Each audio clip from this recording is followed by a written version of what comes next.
Le phénomène de la résistance aux antibiotiques est un problème de santé publique mondiale.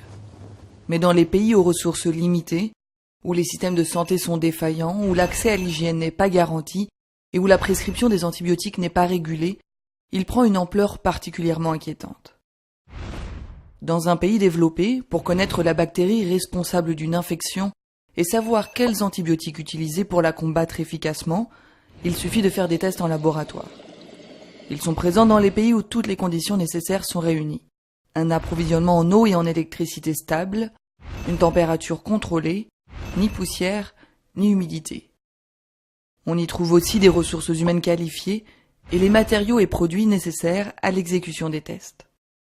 Autant d'éléments qui manquent ou sont difficilement accessibles dans de nombreux pays où travaille MSF.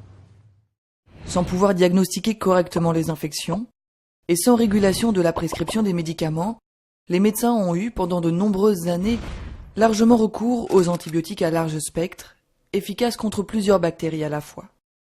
Résultat, aujourd'hui, le phénomène de résistance aux antibiotiques rend des maladies comme la méningite, la dysenterie, les pneumonies ou les infections généralisées du sang extrêmement difficiles à traiter. MSF a donc décidé de développer un laboratoire portable qui aurait toutes les fonctionnalités d'un laboratoire classique, mais qui serait adaptable à ses conditions d'intervention. Il doit donc respecter le cahier des charges suivant.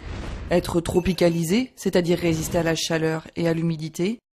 Être simple d'utilisation, c'est-à-dire manipulable par du personnel formé en quelques jours. Être robuste, peu encombrant, bon marché et facile à transporter. Un équipement de ce genre permettrait à la fois de mieux diagnostiquer les résistances aux antibiotiques et de mieux les documenter.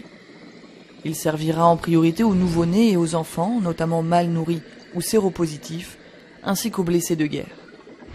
Ce projet, nommé Minilab, mené en partenariat avec des institutions publiques et des partenaires privés, doit se dérouler sur plusieurs années.